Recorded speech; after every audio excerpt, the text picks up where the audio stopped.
Welcome to the NC Spin After Spin. Additional comments from our panelists just available on our website. I want to ask you, what do you wish you had said on last week's show, but you didn't? John Hood, I'll start with you. Chris mentioned in the last segment about the idea of merit selection for judges in North Carolina and noted that there are some possible proposals coming out of the Senate that will be different from some of the proposals, for example, to go with partisan elections for district court judges that might be coming out of the House in the next little bit. It is entirely the case, though. There's been a lot of discussion about this issue in the last couple of years. I was on a commission for the current Chief Justice, Mark Martin. That was one of the major issues we tackled. We talked about the different options. We talked about the fact that Virginia and South Carolina have systems in which the legislature is involved in electing judges. It would not shock me at all if that's the direction that they went. A lot of our people that came before us representing the legal community argued against judicial elections, which we currently have, particularly against partisan elections, argued for some kind of merit selection or a non-elective process. Right. And when some of us asked them, you know, are you assuming it needs to look like a gubernatorial appointment like the president? Are you equally comfortable with a legislative type election?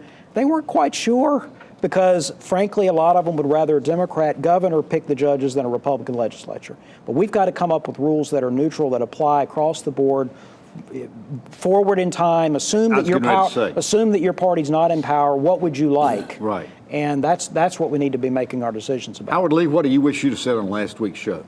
You know, we were talking about civility and the lack of accepting people and interpreting clearly what the meanings are behind words. I really think that we are at a point in our society where there's so much distance between us. We don't interact, we don't engage in conversation, and we don't always listen. I recall campaigning one time in Newbern, and a fellow I spoke to said, I'm going to vote for you because they tell me if we got to have one, you're the best one we can have. And we sat down and started talking, and it turned out that he was talking about Lieutenant Governor.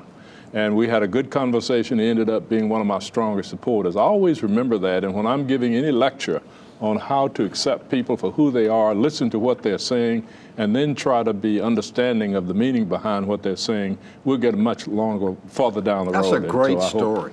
Joe Mavretic, what do you wish you'd have said on last week's show? Well, in anticipation of the flare back from the transition from a patriarchy to a matriarchy in America, I would... You know you're walking on dangerous territory. Well, I know that, right. and I would encourage the viewers to think about these kind of highlights. 1840 was suffrage, then came Prohibition, then came the female workforce in the Second World War, then came ERA, then came Mothers Against Defensive Driving, glass ceilings, the movement of a considerable amount of America's fortune into the hands of elderly women, now bullying. And these are clear signals of this shift of priorities and values.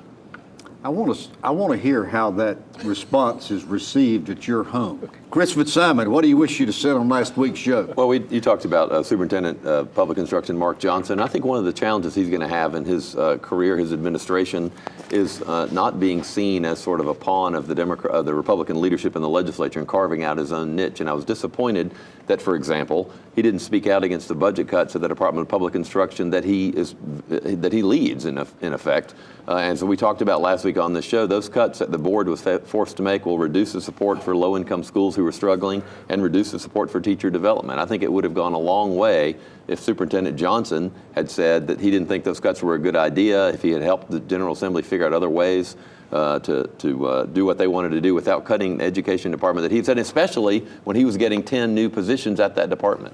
Correct me if I'm wrong, but it almost seems like he'd rather play with the legislature than play with the State Board of Education. Well, that is certainly the perception. I think he has to fix that at some point. Well, thanks for watching the After Spin. We'll have more video all during the week on ncspin.com.